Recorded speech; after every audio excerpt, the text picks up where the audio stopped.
Hi, my name is Soile, and you're listening to Heart to Heartland, a fan podcast from a fan perspective.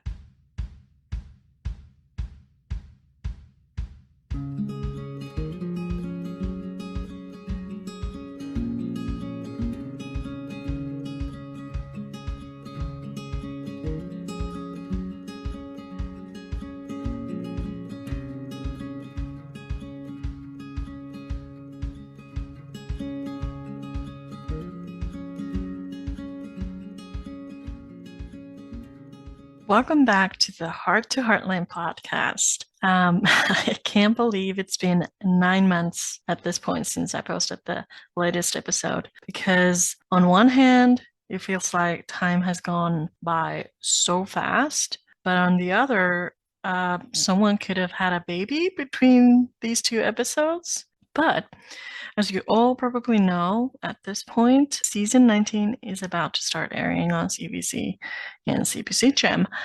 And we'll talk more about that in a minute. But I just wanted to say that this first podcast episode of this season is sort of a housekeeping episode because a lot of things have happened these past 9 months, but I'm not going to cover everything because it would be 9 hours or something like that. But I do touch some of the subjects, but mostly I'm kind of going over some current things that are ongoing at this moment.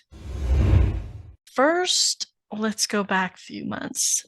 We had Canadian Screen Awards, and some of you probably were aware of that because I posted about them on this podcast Instagram. Canadian Screen Awards is this annual thing, and they have this fan vote category.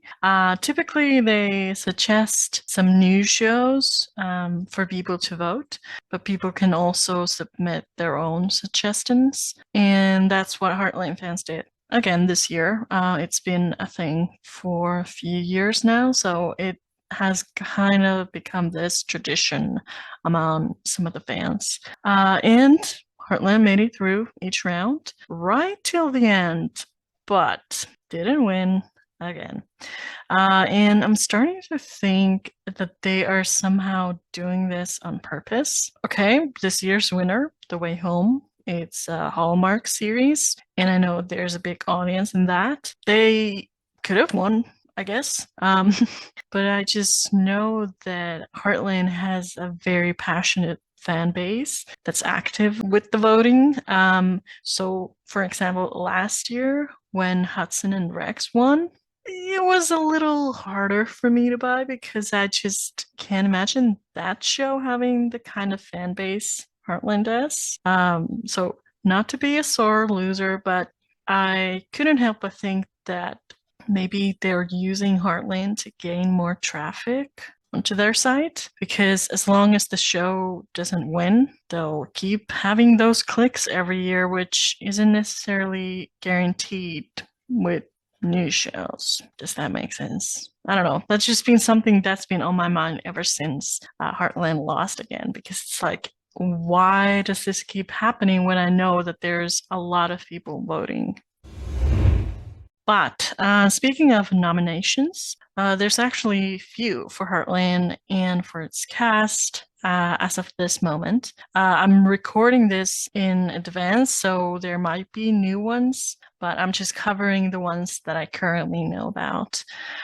So Michelle Morgan is nominated for Directors Guild of Canada Award in the category Outstanding Directional Achievement in Family Series. And she submitted one of her season 18 episodes, Fork in the Road. The winners for this award will be announced on November 8th. And then the Spencer twins, Ruby and Emanuela, are nominated for Nova Star Award in the category TV Series Actor. And if you're like, Nova Star Awards, I don't know what that is, because I was. Nova Star Awards recognizes outstanding young performance in the areas of film, television, and commercials. And the winners for this will be revealed on September 27th.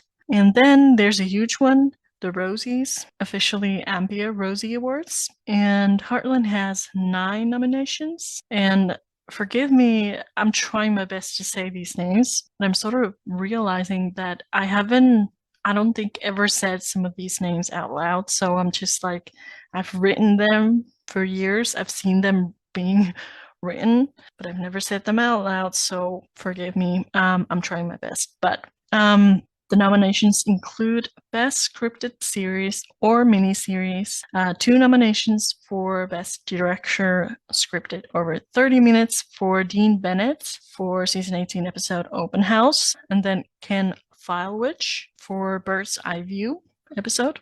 Then Shaun Johnston is nominated for Best Performance in the category Male or Non-Binary, and Amber Marshall is nominated for Best Performance in the category Female or Non-Binary. Then Bay McPherson, I believe, has her first ever nomination for Best Supporting Performance in the category Female or Non-Binary. And then we have Mark Haroon, Best Screenwriter over 30 Minutes for Season 18 episode Open House. Best Cinematographer Scripted over 30 Minutes, Damon Moreau for Open House. And then Jerry Skibinski is nominated in the category Best Editor Scripted over 30 Minutes for Season 18 episode Leave No Trace. So let's keep our fingers crossed because the winners for these will be announced on October 25th. Do you happen to remember, like a year ago, I asked from you guys something, this was before season 18 ended, so we were kind of still figuring out what was going to happen, but I asked if you preferred Amy to be with Caleb or with Nathan, because that was kind of a theme in season 18, so I wanted to hear your input.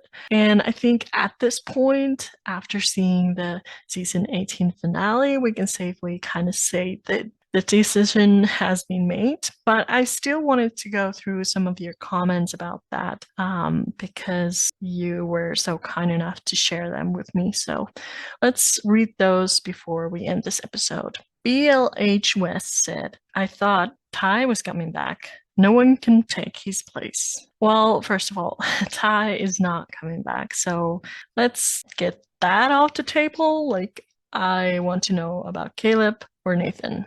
But Chris Tim Heartland said, Amy has known Caleb for 17 years. Of course, he's open with her. He's her child's godfather, her late husband's best friend. As for Nathan, she has known him for exactly how many months? 3 to 4? She's very unreasonable asking Nathan to open up when practically she's a stranger. Nathan was betrayed by the love of his life. He has a right to be cautious and mistrustful with any woman that comes his way.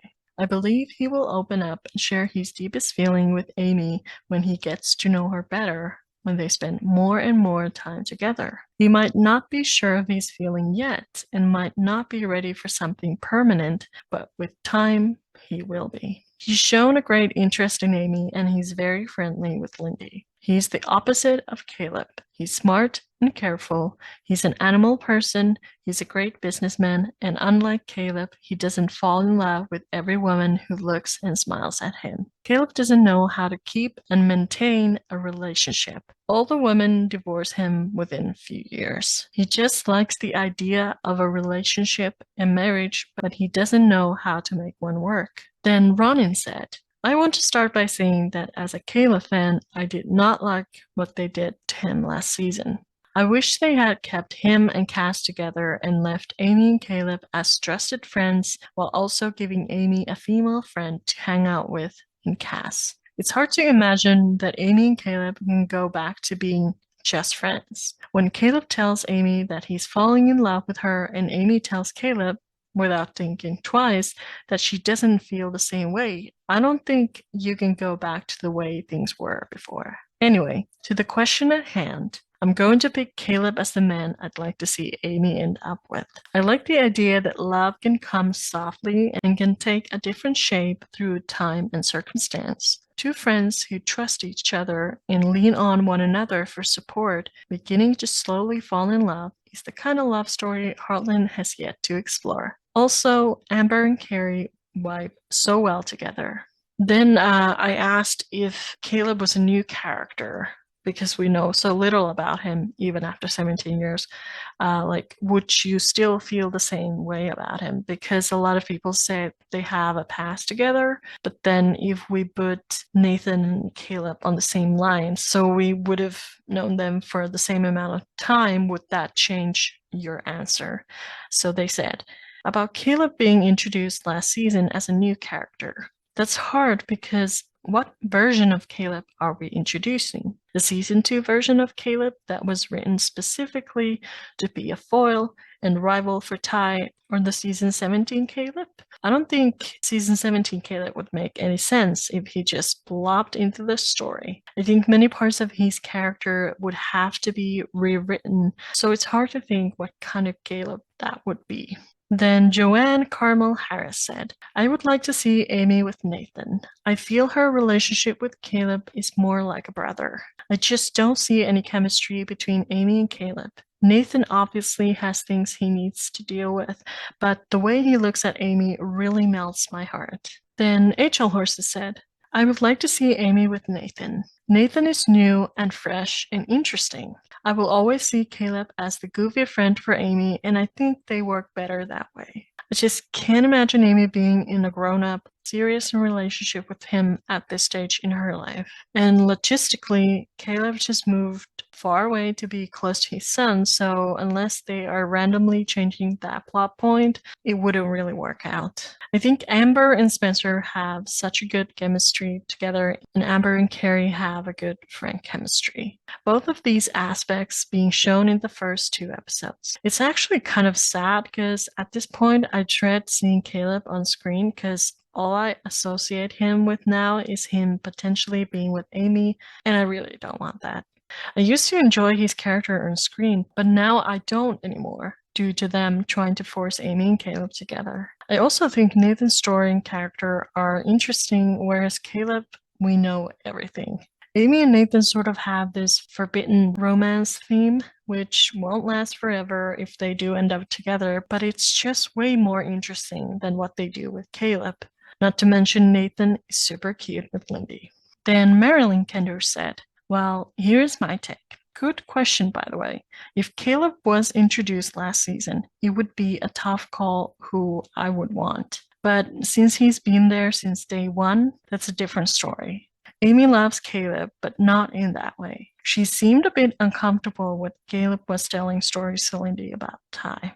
Nathan and Amy look great together. However, Amy is going to have to pull everything out of Nathan to get answers from him, just like with Ty. I feel Amy needs someone who loves her. We already know Caleb loves her. It will be a good game of cat and mice, just so Amy doesn't get hurt. And for Caleb and Amy to hook up is not that strange. And what's with Caleb flying? What is that about? Didn't see that episode.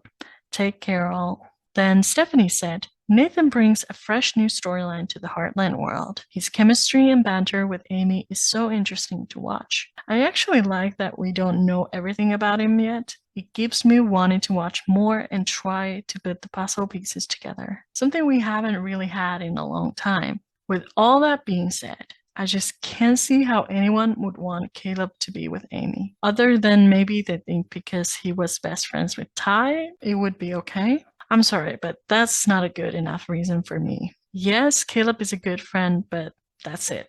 And it's been made pretty clear that's all Amy will ever see him as. They literally tried to date back in season 2. That did not work out. I highly doubt that will ever work between them. To me, it's really no contest. Nathan is the right match for her if Amy is going to end up with anyone. Then M. Baker said, I'm definitely Team Nathan. He brings a new handsome face and a fresh perspective with great potential for interesting storylines. Amber and Spencer share great chemistry on screen as well for a very realistic love story. Then Sharon said, Nathan and Amy have a romantic chemistry. Potential stories that hopefully are fresh and interesting. Caleb and Amy, if you look at them from season 2, he wasn't that nice, wanting and doing anything, usually underhanded. He could to get Amy. Then time passed and they became friends. That worked. Now I think he's trying to be in some way like Ty for Amy and this won't work for her. Being friends is the extent of their relationship. In my opinion, they don't have that romantic relationship. It would seem forced, especially from Amy's perspective. Nathan has more in common with Amy and doesn't push himself into Amy's work, which Caleb has done a few times. Nathan and Amy just fit together. Then Heartland Lisa Biepsy said, I think Nathan is a far better option romantically. I honestly think that if Caleb wasn't Ty's best friend, no one would be saying that they want Amy with Caleb.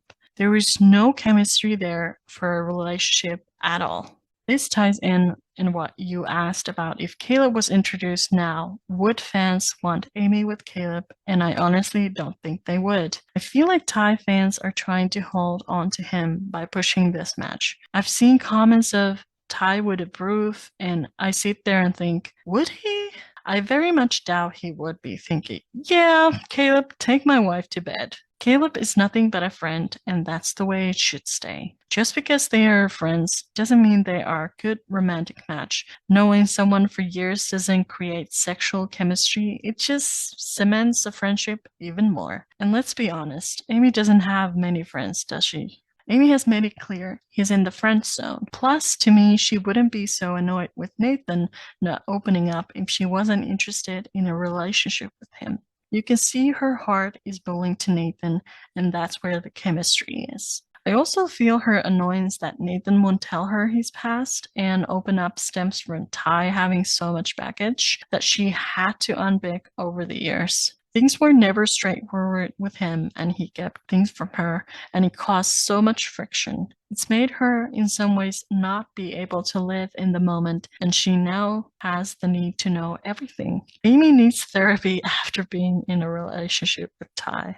Nathan, I think, holds attributes to be a good partner. Seeing how he helped Lou in episode 2 with the horse 2 showed to me he could possibly hold that animal connection that would work with Amy. He comes across as thoughtful and kind, and look how, despite being hurt in the past, he made the effort with the picnic that Amy brushed him off. He even went to the effort of connecting with Lindy to find out what she would like. Spending time with Amy and Lindy cloud casing shows he's comfortable being around Lindy and accepting that they come as a package. Going back to his care for animals, seeing how he stayed up all night in the barn looking after Molly also is a personality trait that aligns with Amy. He's hardworking and just goes about his work with no fuss, unlike Caleb, who is like a bull in a china shop with his approach.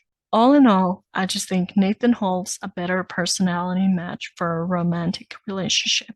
Then Smoking Holster said, I'm Team Nathan and very close to how Lisa feels about this whole thing, so let's get to it. We'll start with getting a Caleb and Amy romance out of the way. Let's be real. How weird would this be now that Lindy has associated Caleb with Ty, declared his best friend, and is now called Uncle? Lindy is 8, 9, and will very soon start putting 2 and 2 together. So let's imagine Amy spends the night with Caleb. They show up at Heartland in the morning, and Lindy says, tell me more stories about my daddy. Pretty weird. Aside from that, what happens with Carson during all this dating? Carson was mentioned exactly once by Caleb last episode and not by name. Is Amy moving to Kelowna or is Caleb moving to Hudson? Forgetting Carson. And what happens when the contract between Hudson and north of Edmonton ends and there's no reason for Caleb to be in Hudson? Also, there's always the obvious of why are Cass and Caleb divorced? They seemed awful happy in season 13 when she tells him he's pregnant. We don't know. Lastly, what would Ty do and how would those conversations go for the future of this couple? I'll tell you, they'd be weird as hell. So no, a Caleb relationship would be just bizarre. Nathan and Amy seem, at least to me, to have some real chemistry. He shows up in mid-season 17, and through all that time, and despite the whole enemy vibe, the Jack, Tim, Luke, cabal have created out of the whole cloth has done nothing to warrant anyone's hatred. So far enough, of course, this could change. Yes, he won an auction and bought land the Heartland group probably underbid. He then acquiesced to extending their lease for 2 years at the same rate as before. He's helped and befriended Amy numerous times, treated Lou nicely, got powder on board, and attended the wedding. Basically nothing wrong. He's been a good neighbor by any account and seems to love animals. Seriously, they have never even officially dated yet. Seems to me that the only reason Amy needs to know more has to do with her family and Garland. By the way, I've heard it suggested that perhaps Nathan is in some way affiliated with Garland by possibly a family connection. So what? You think Lou didn't trust her beef supplier for Heartland when she bought Mackey's? Sometimes that's the way life is. What does Nathan actually know about Amy's past, aside from her husband's death and that she's a single mom? Again, they haven't even dated yet. It's been, what, 2 to 3 months since they first met. His ex-wife trusts him defending herself as to why she cheated? Seriously? Lou dated and married Peter, and that went way smoother than this. And he lied to her and the entire season as he lost all his money. We know that Amy and Nathan do get together at one point from the previews, and I think Caleb will be on their side eventually, but for now I'm completely confused by anyone's resentment to Nathan.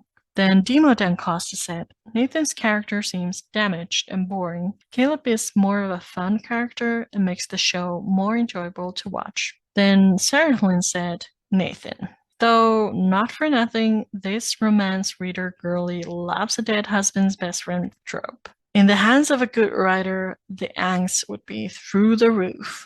However, I'm not sure I trust a show to do it justice. So yeah, those were your comments, and obviously a lot of things have changed since those comments were posted, but I just wanted to read them and sort of capture the mindset that we all had when the previous season was still fresh in our minds.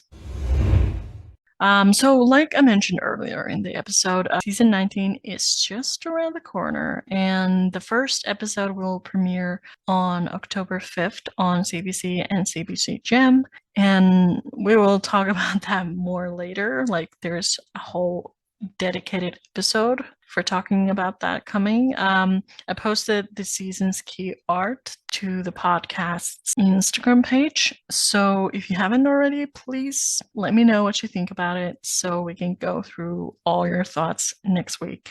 And if you need something to carry you over till that date, October 5th, remember October 5th, then I have a few recommendations. Netflix has posted new seasons of Heartland in multiple countries, so do check out your Netflix selection to see if your country is one of them, because I know there are multiple countries, but I can't possibly keep track because I only have access to, my own and maybe information about a few other ones, but yeah, so that is the best way to know if there are new seasons, obviously. Then there are a few shows that feature Heartland cast members that might interest you. For example, the second season of My Life with the Walter Boys features Alisha Newton, and that's Shorty on Heartland if you have a hard time remembering who plays who. But there are also some other familiar faces in it. So there will be plenty of those for you to spot if that is your kind of a show. And they are currently filming the third season as we speak. So if you get really hooked, there's that to look forward to as well. And they film that in the same area as Heartland, so you might get kind of a familiar vibe from it. So that's a recommendation if you haven't already checked that out. It's on Netflix. Then there's another show that features a lot of Heartland cast members as well, and it's called Crossroad Springs. Shaun Johnston, Jack, is playing one of the main roles, but there's also Kate Drummond, who played Paula, Jesse Hutch, who played Price, and John McLaren, who played Jesse. And there are a few places you can watch that, and I will include those links in the description as always. But Then, if you prefer something to listen, there's a great podcast episode that features a lot of talk about the behind the scenes and industry stuff. And it's Alberta Screen Impact's podcast episode with Tom Cox and Jordy Randall, who helped produce Heartland. This was posted a while ago, but I feel like it was really good one. So if you missed that one, I recommend listening because it was very informative, even for me, who kind of knows a lot about Heartland. But this sort of gave a different perspective than what we usually hear. Anyway, I will include all of the links to these in the YouTube video's description if those piqued your interest. But that's it for this week. Come back next week and we'll dive into the new era and get ready to watch the season premiere of season 19. If you want to take part of the conversation, head over to this podcast Instagram, H2HL Podcast. That is in the description as well. But that's all. Till next week. Until then, keep your noses clean and your paddle dry. Bye.